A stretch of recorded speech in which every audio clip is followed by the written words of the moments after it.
Yo, what up, gang? I already know what's happening. Yo, what up, gang? I already know what's happening. Yo, what up, gang? I already know what's happening. Yo, what up, gang? I already know what's happening. Yo, what up, gang? I already know what's happening. Yo, what up, gang? I already know what's happening. Yo.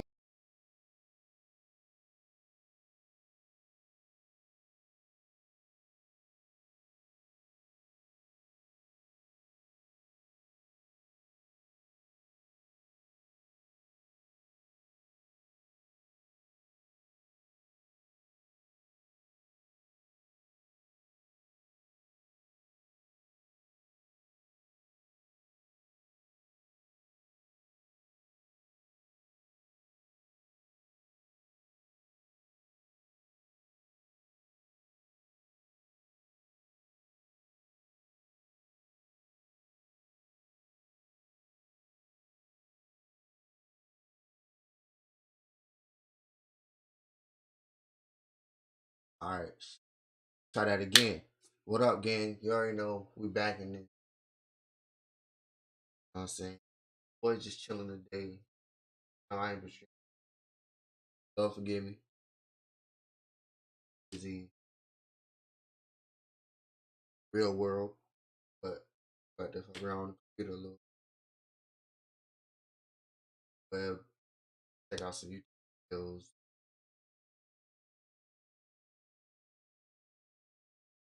Shit. There's a little video up right now. I be watching a lot of Marvel shit. Like that's like a lot of Marvel shit. Like faithfully. You know what I mean?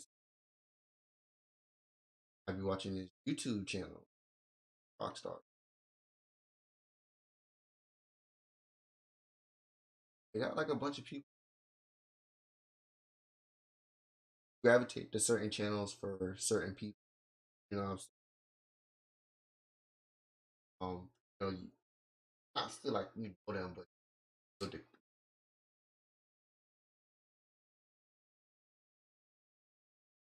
build like a hit them talk. And so recently, you know, got all these strikes going in Hollywood.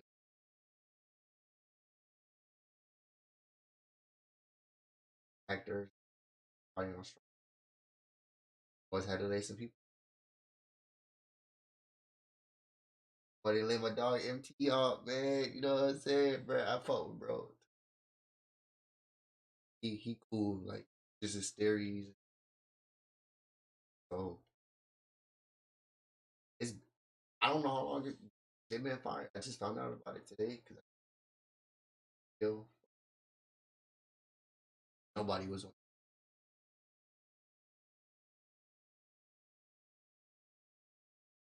kitchen. It's not that.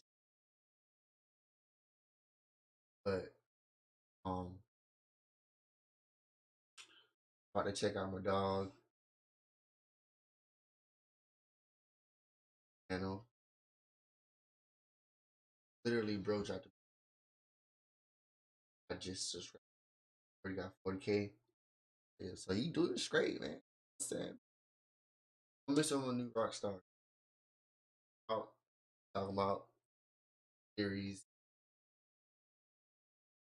Yeah, probably weird. I'm not a review, but people do it all the time. I try to To Easter egg is the they talking about MT entertainment.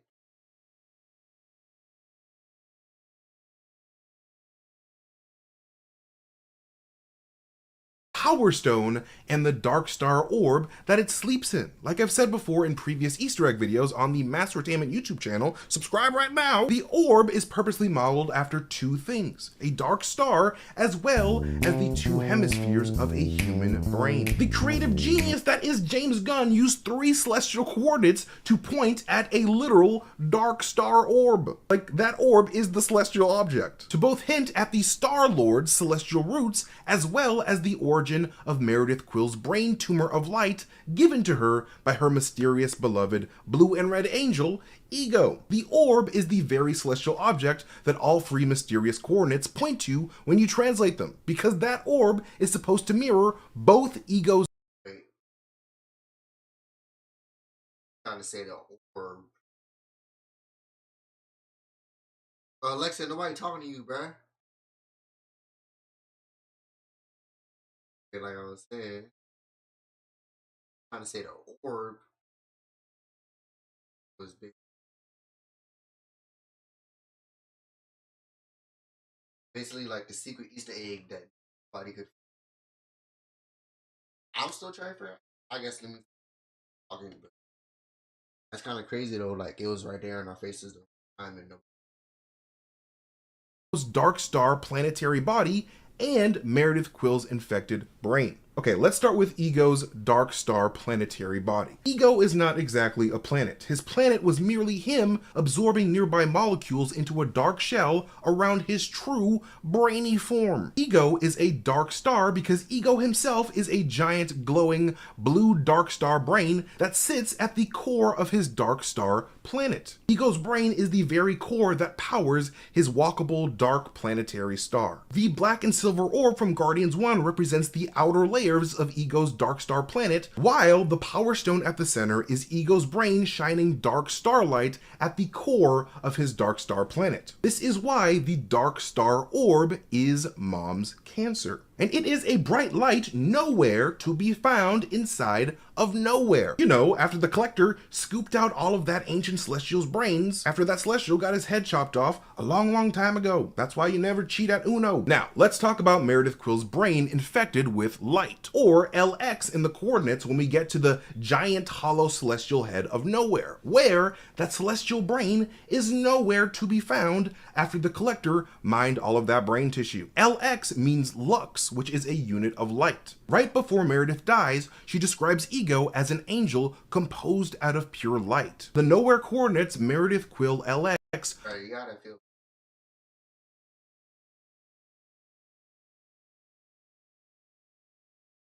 I looked up to that. Did that to her, bruh. Like, dang, bruh. Like, that boy said he had to finish the job type. Like, damn, nigga, did you do it slow? Points to Meredith Quill's mysterious glowing celestial semen donor that all of her family members didn't believe actually existed. He was nowhere to them. She had brain cancer, so everyone thought she was delusional. Meredith Quill's beloved brain light boyfriend was nowhere to be seen because Ego, the missing brainy dad, hid his celestial light inside of Meredith Quill's nowhere, her brain. This is where my nowhere is. It's filled with Marvel and DC nowhere, comics and soft pretzels, because the brain is the place where we know things. This is why, on top of being modeled after a dark star, the orb is also modeled after 2 hemispheres of a brain. 2 hemispheres, when separated, reveal a powerful unit of celestial light embedded in the middle of that metallic brain. Like Meredith Quill's celestial tumor of light, Ego put inside of her brain. Like, this is crazy impressive foreshadowing here. This is how I believe that Ego knew that Peter Quill loved David Hasselhoff before he even met him, and why Meredith Quill simply could not stop loving Ego, even though that dude ditched her for 8 freaking years and never helped her raise Peter. This is because Ego never truly left Meredith. Ego, the living dark star brain, used his brain tumor to read Meredith's brain to get that sweet top secret David Hasselhoff intel on his son for future manipulations, while also brainwashing her into being madly in love with her forever, even though he'll never come back and see her again. Like, remember when Mantis told us that Ego likes to dream of his progeny, aka his children, as he sleeps? And then later when Mantis tells us that Ego has a way with winning people to his side? This is just Ego's celestial brainwaves overriding the brainwaves of first Meredith Quill and then later his son when he taps Star-Lord's forehead to make Peter see what he sees. Like, Ego is literally brainwashing these people, to the point where Peter literally shrugged off his dad telling him that he killed a bunch of kids in order to take over the freaking universe. I mean, that is until Peter's love for Meredith gave him the power to override Ego's mind control. And that's a really important point here, because as we learned from Yondu at the end of Guardians 2, love is the very thing that Ego needs to fuel and control his celestial light and makes him more powerful. And it's why it took Peter 2 seconds to control the dark star light at the center of Ego's planet, whereas it took Ego millions of years to figure that shit out. Because much like all of Ego's lovers, Ego was only using Meredith for the love that she gave him. It's a metaphor for a toxic relationship. So before Ego left Earth forever after he visited her multiple times, this moon-sized planet gave Meredith a tiny dark star tumor inside of her head to feed her hallucinations of false love and hope directly into her brain to keep Meredith loving him forever. This is why the song Moon Age Daydream plays while the Guardians arrive at nowhere. However, Meredith's hallucinations were not real, and this, my friends, brings us to the Kiln coordinates. The Kiln prison is called the Kiln because it is a prison baking under the light of a nearby blue dark energy star. And just like pottery bakes inside of a hot kiln in real life. When Peter grabs the Power Stone with his hand, he and his mother are baking in front. Bro, you can't lie, bro. In real life. When Peter grabs. That boy had like grimace, bro. Bro, look, he doing the grimace challenge, bro.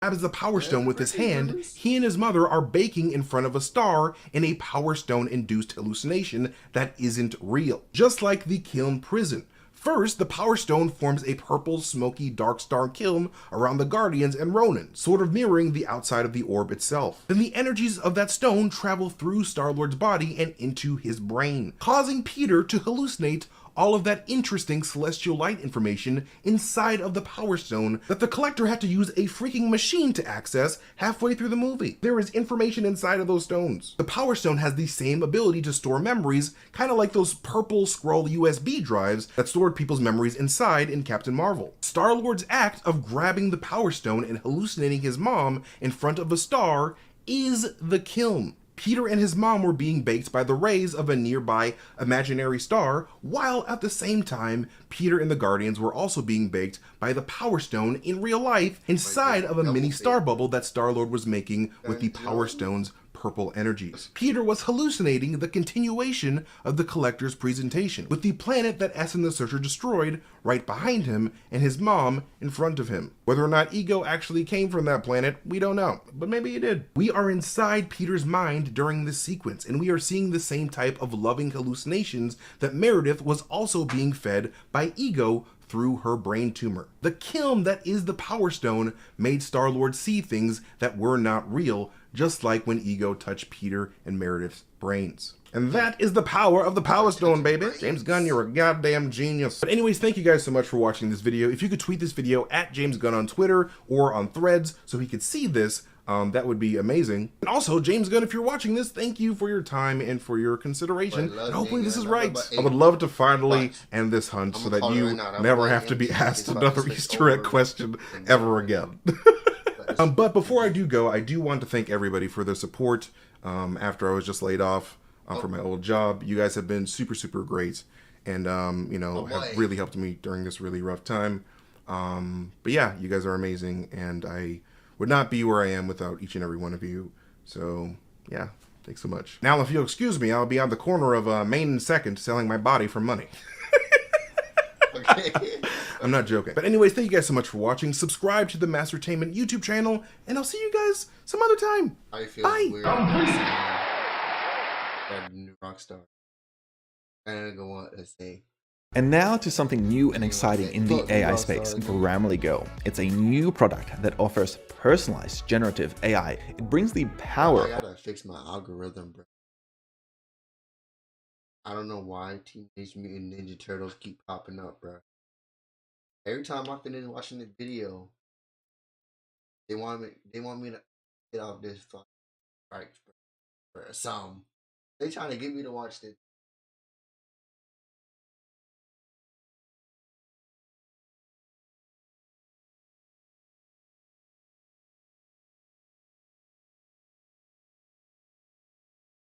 See what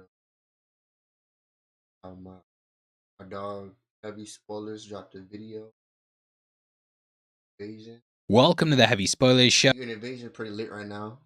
Right now, my dog Samuel doing his thing.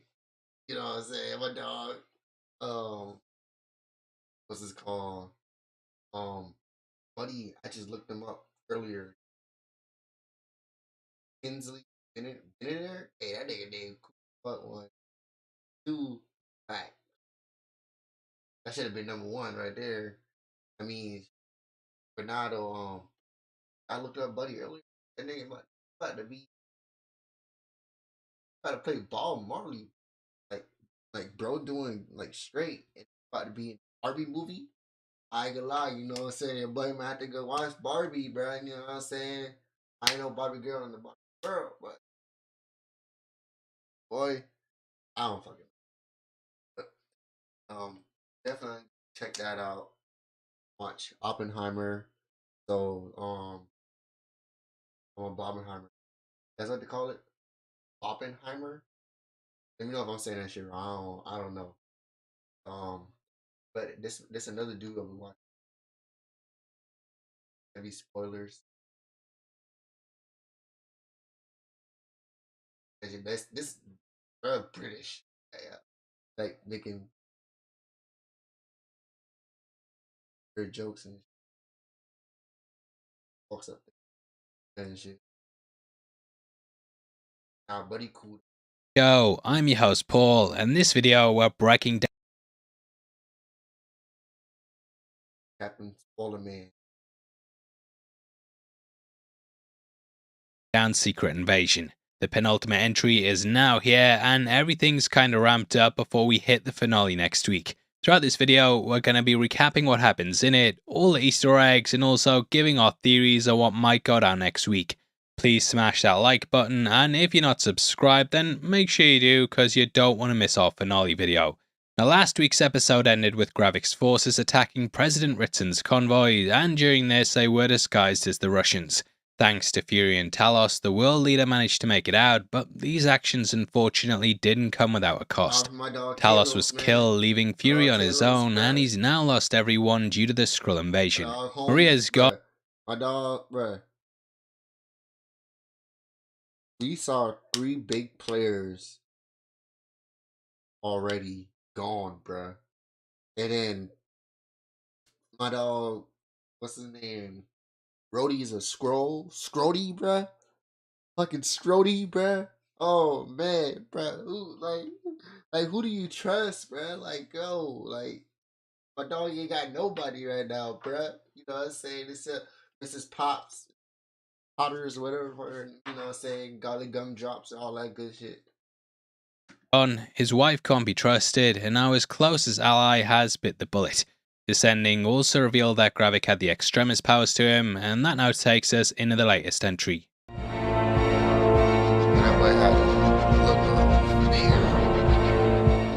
Now, the episode is titled The Harvest, and this can mean a number of things in relation to the show. When you harvest something, you cultivate the crops and gather things together, just like how Fury is gathering his allies. However, Gravik could be seen as harvesting from the DNA of the creatures he has in order to go on and make himself the Super Skrull. On top of this, we also learn about a program called The Harvest, which I'm guessing is the vial that Fury gets at the end.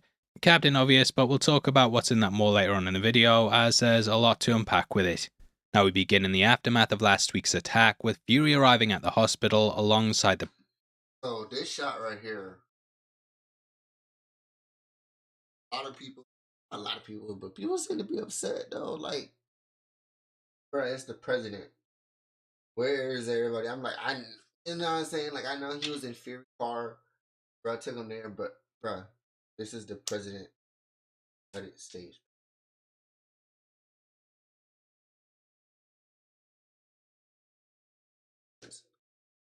Oh no. Hey, my dog Fury got it now. You know what I'm saying? Don't get me wrong. My dog got it. But you know what I'm saying? Like, I was the president. You know, I feel like something going. That's just President.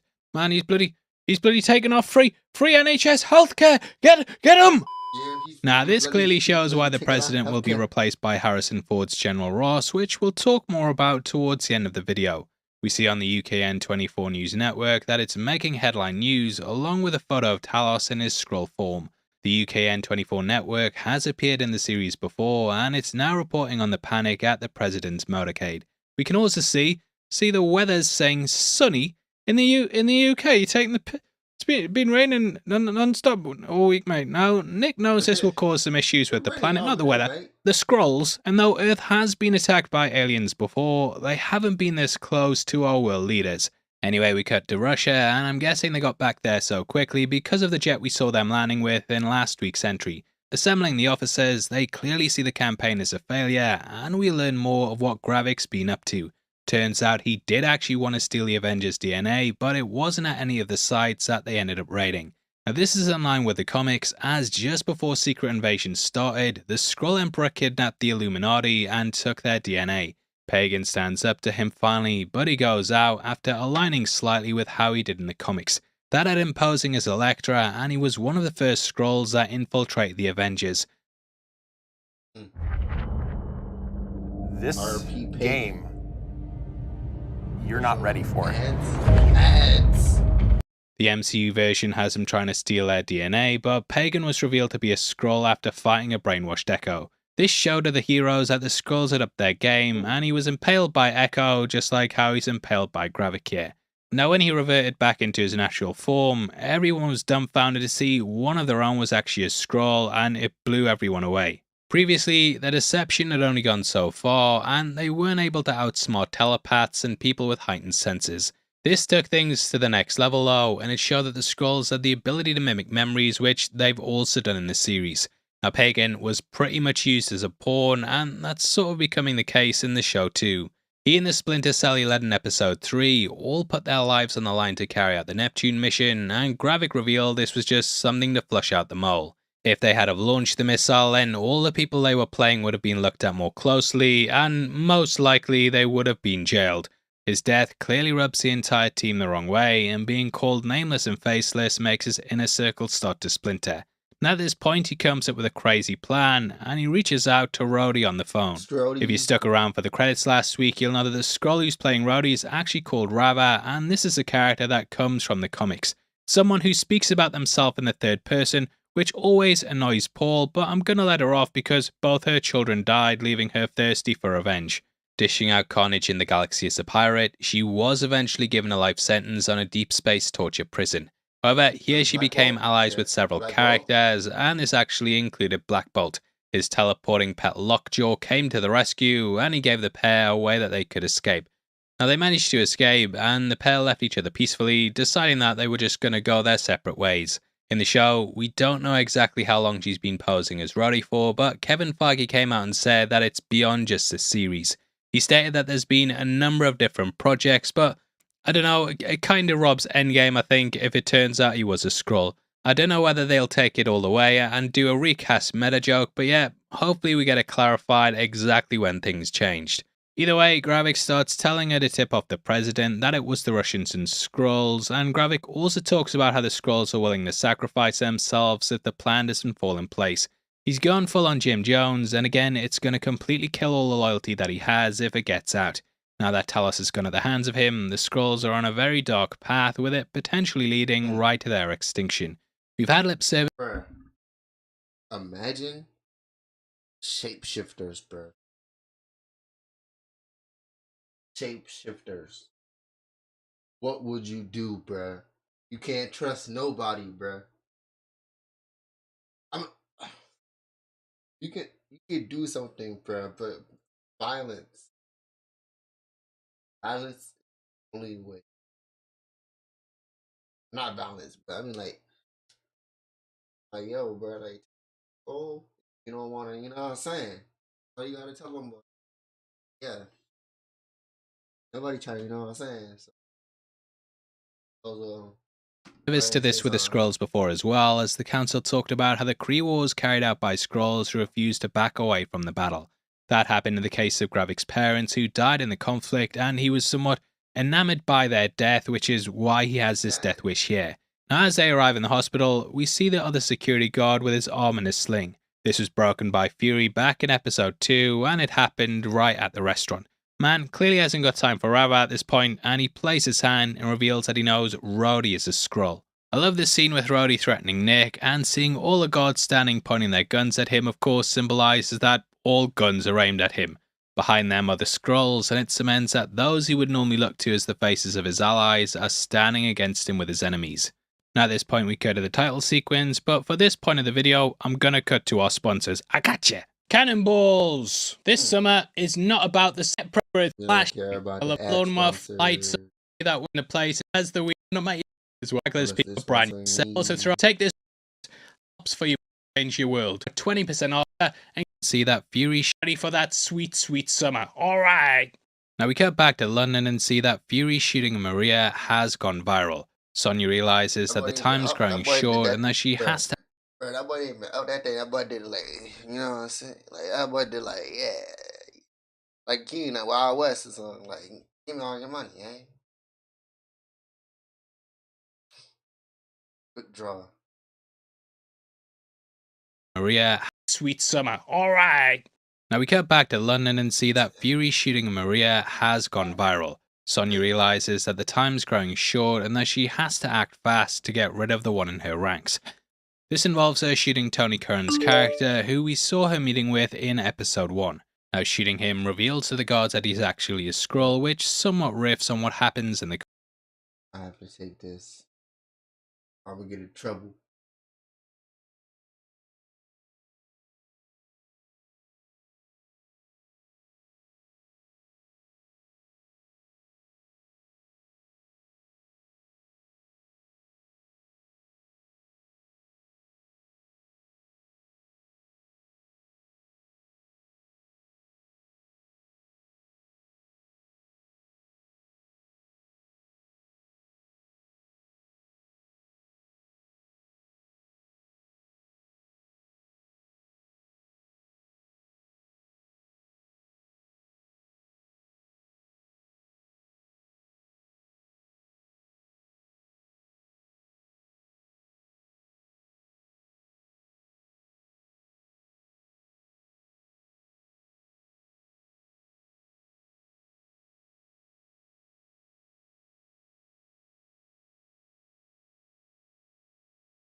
Finish my video.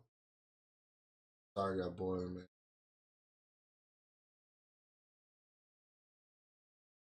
Comics. In the Savage Land, a big battle between the heroes and Skrulls took place that had the Avengers not knowing who they could actually trust. Because the Skrulls looked exactly like them, they had no idea what was happening and were wildly outmatched. Due to the environment and the fact it was a fight, they couldn't actually test who was a Skrull, and if they got up close and personal, it was just going to be too late. So what Black Widow said was that she'd just shoot whoever she saw in the leg or arm, and then if they bled purple, she'd know they were a Skrull. She said she was just going to shoot everyone, and if you pushed on it yet, this is probably the best way to find out who's a Skrull and who isn't. I'm not saying you should shoot the thumbs up button, but you know what to do, and Olivia Colman completely kills it, which makes me hope we see more of her in the MCU. Was actually surprised that she wasn't in last week's entry, but she is an ally that Fury can now turn to.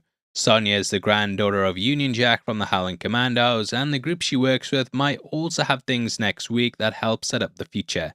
In the comics, we had the team MI-13, and this dealt with the supernatural stuff in the Marvel Universe. Sonya may end up being upgraded to them, and we are getting the groundwork laid for them to appear in the MCU. When you bring them boys in, goddamn. I don't even remember the name. Fuck. Midnight something. What is it? I'm supposed to be good at this. Somebody let me know. I know. Let me know. Midnight Ranger. Fuck. Midnight Suns. That's the name. Bruh. Moon Knight was killer. They need to go ahead. Spider. Werewolf by Night. Was it special?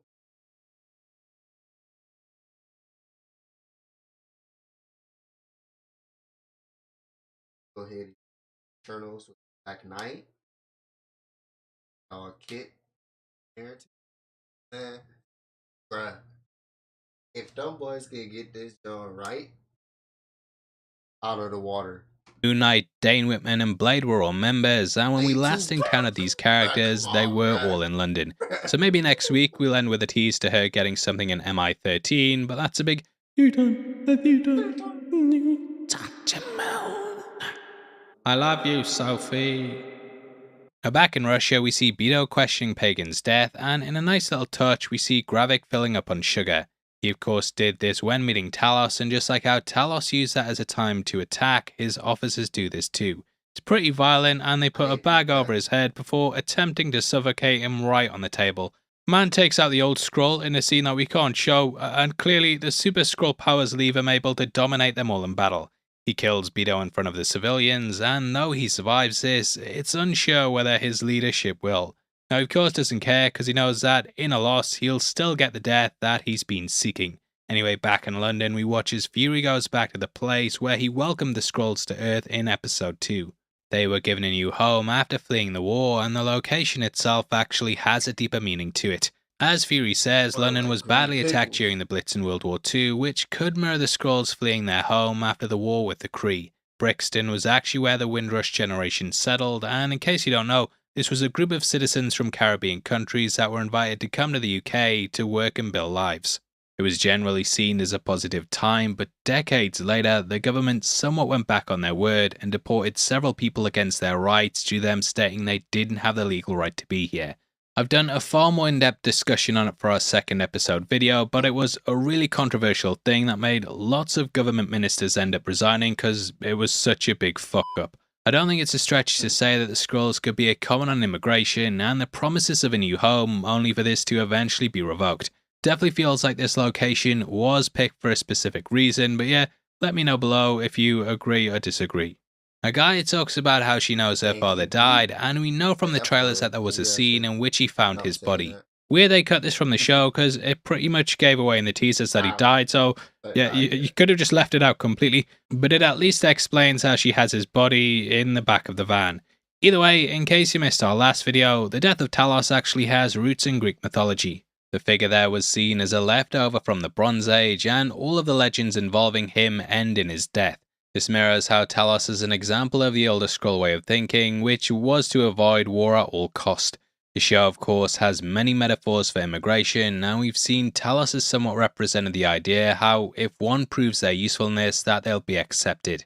This was even shown symbolically in the Skrulls arriving in Brixton, which was also the place that saw the Windrush generation settling in Britain. Her guy is at a point where she's lost two of her parents due to Gravik, and she's gonna have to carry forth the ideals of Talos, which is to avoid extinction.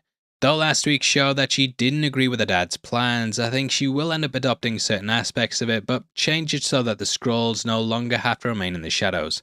I actually think next week might see her taking on an Abigail Brand type role, and she'll end up going to Saber with Fury as his right hand.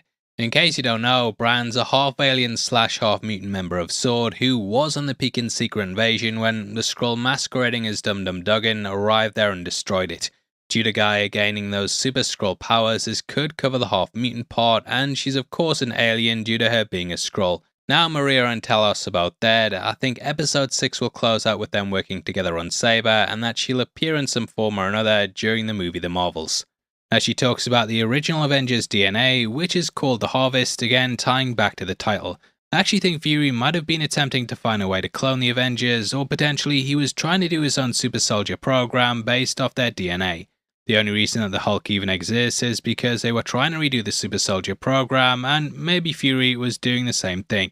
Either way, the police show up, and we cut to Sonya delivering a delicious scene where she meets a Dalton Skrulls. Getting the plans for a machine, we watch as she tortures the entire place, and Guy Dalton breaks free and takes his wife hostage.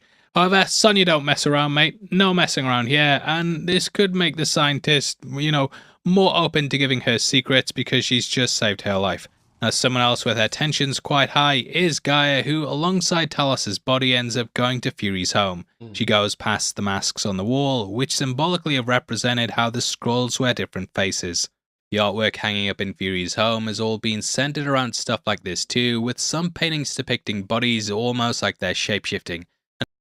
Before ECPI University, I had a job that I didn't love and I knew I needed to make a change. I wanted to go into medical assisting because it's working with the patient, doing basic vital signs. I know this is actual art by an actual artist, but yeah, I think that this was chosen for a specific reason. Anyway, Gaia passes by the mask from last week, which Fury actually managed to shoot directly in the eye.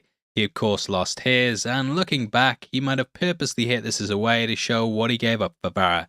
He never actually wanted to kill Vara because of his love for her, which is of course why he purposely missed. This was carried across with her as well, and the pair wanted to ease the other's conscience if they managed to shoot them.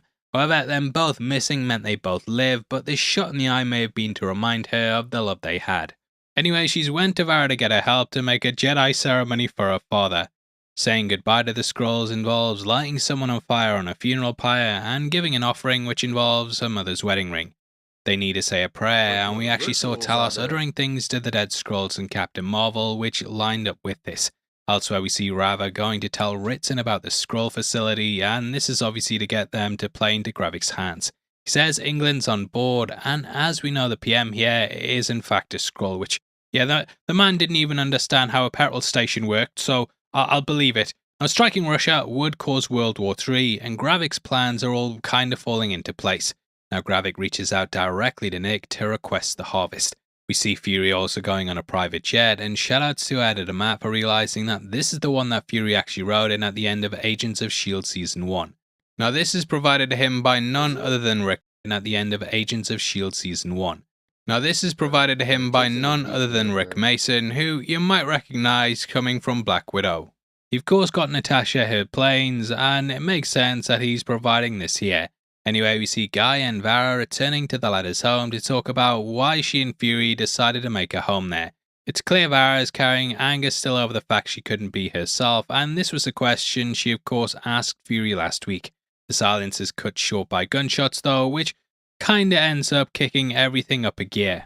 Now, this shootout in the home was released as a clip on YouTube last night, and I noticed they're tending to go with the more action heavy scenes in the preview because they obviously want to hook people. Look, I've seen the viewing figures, and I don't know if that Cold War espionage thriller thing they're going for is the general audience vibes. So yeah, we need stuff like this, and we can not only catch the bullet holes from the shooting last week, but we also see that Vara has weapons in the lab. Now, if you're wondering why she had to go to the safety deposit box for a gun, it's because I think that was instructed by the Skrulls so she'd have a weapon to kill Fury with.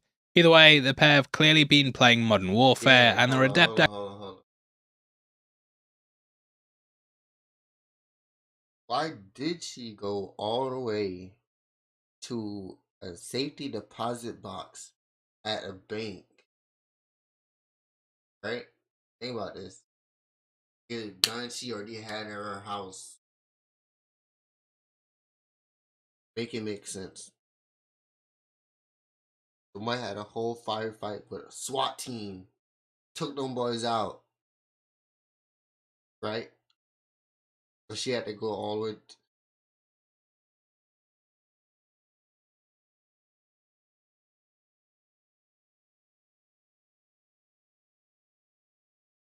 That clearing out the room, speed reloading, and using the noob cannon to take people out. Now from here we cut to a Finnish airport and see that they're on the lookout for Nick. Using one of the masks we saw on both Winter Soldier and Black Widow, he manages to go in and sneak past customs. Known as the Widow's Cloak, I was surprised this hasn't been brought out before because we have a way for the humans to basically shapeshift too. This is of course the Skrulls' greatest talent, and I think using this would have helped to even the odds, as they could have even spied on the Skrulls. Just seemed like a misstep when the humans can also change their appearance too, and to be honest, I thought this episode was pretty meh overall. Just seemed to be saving everything for the finale next week and giving us reveals that we figured out weeks and weeks and weeks ago. Now saying that, the Harvest is a pretty interesting idea, and we can at least start to see why Fury blames himself. He was the one who sent Gravik in to collect the Avengers' DNA, and doing this has now inspired his plan. In episode 2, when talking to the Council, Gravik said he had a plan for the Avengers, and attempting to get their DNA to copy them might have been that all along. Now at this point, Nick goes to one of his graves, which somewhat riffs upon the one that we saw at the end of Winter Soldier. We know from what he says that he has several of these across the planet, and these are something that he's also implemented in the Marvel Universe. Known as Dead Drops, Dead Drops? The Avengers game even had them opening up and revealing underground headquarters. Here though, they have to scale things back because they haven't got the budget, but it shows how much Nick has been planning ahead. He's got supply drops laid out everywhere and probably a different wife in every different country, eh? It's your fault for not shapeshifting into Naomi Campbell in the 90s. God damn, he couldn't even do that. God damn, couldn't even do that for him. God damn. Now Sonia asks a very good question, which is why he hasn't called in the Avengers. He says he hasn't got the budget to be wheeling out movie stars for it. Bruh, they keep asking stupid questions, bruh. They cannot call on folks. Because the dumb folks get shapeshift by one of them scrolls. Or what is it? Scries. And you get by scries. Oh, bro. Imagine, bro. A scroll.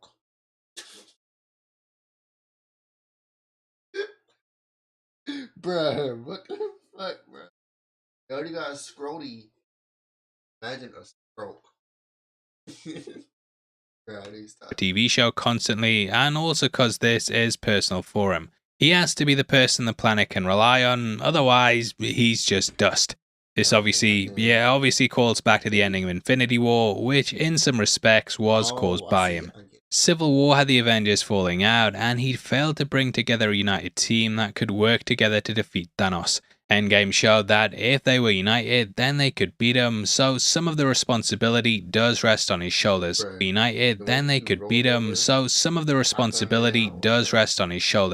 She also says a Scandinavian cemetery makes her feel like she should have brought a scythe, which I think might be a nod to the Seventh Seal. That was a Swedish, have to make sure I say Swedish film in case people kick off, but the country is part of the area known as Scandinavia. It's a classic, and it actually influenced a lot of how death's portrayed in films. At this point, the grave lifts up to reveal a vial, whilst Nick also reveals to Sonya that he married a Skrull. I'm guessing the vial might be too much for Gravik, and that in taking it, it might end up killing him. Might not, but either way, it could act as a way for Fury to completely destroy it, as he's probably realised he shouldn't have this power because it seems very dangerous. Now, we did get clips in the trailer that show Gravik looking like the Hulk, and though people thought this was just the Cull Obsidian powers, it could be linked in with the DNA. Either way, Fury putting his eye patch back on is of course symbolic, and this is very important for a number of reasons. Throughout the series, they've talked about how he's out of step, and even his introduction had him stumbling a bit as he walked to meet Maria. Here though, he's becoming more and more like his classic self, and how we remember the character being in his prime. Fury removed the eye patch at the end of the Winter Soldier, and this was to of course access the data attributed to the second user account that he'd set up. However, he didn't wear it at the end, but he did put it back on for Age of Ultron, Avengers Infinity War, and also of course Endgame. I'm actually wondering if these will be revealed to be times Talos was playing him, because let's be honest, who wants to go to a funeral? Now, to be honest,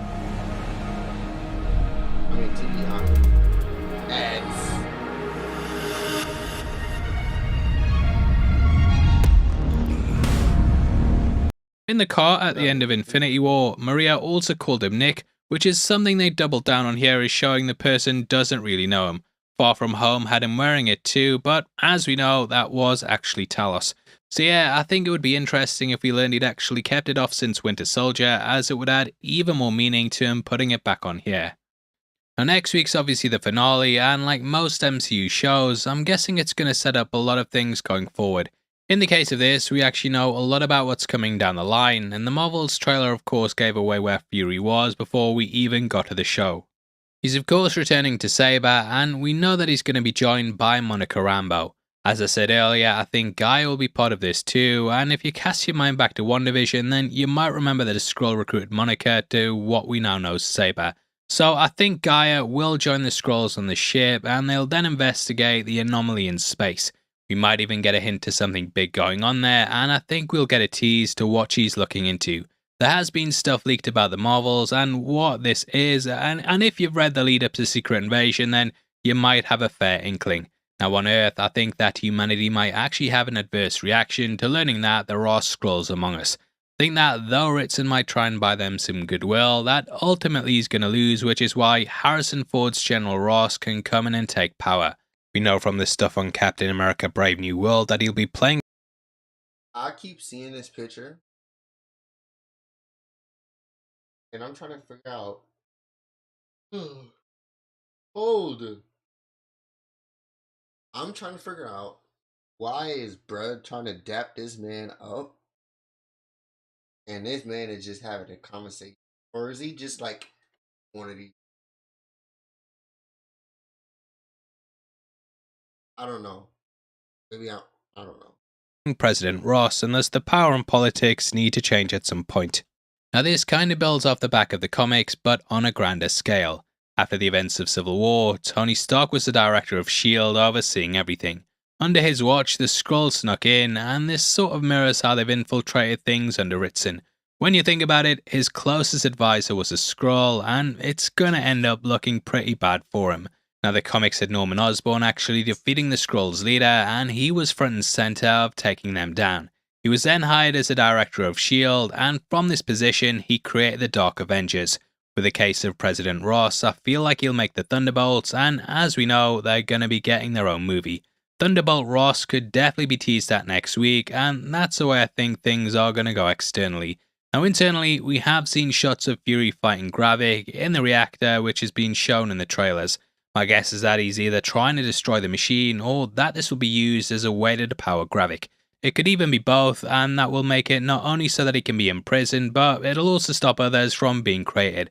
I really enjoy Gravik, say what you want about the show, so I hope he stays around, and even if they don't depower him, just send him to the raft.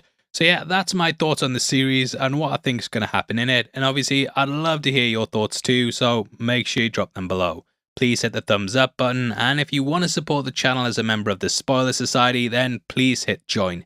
You'll get early access to videos every week, and it goes such a long way to keeping us independent and also helping us out.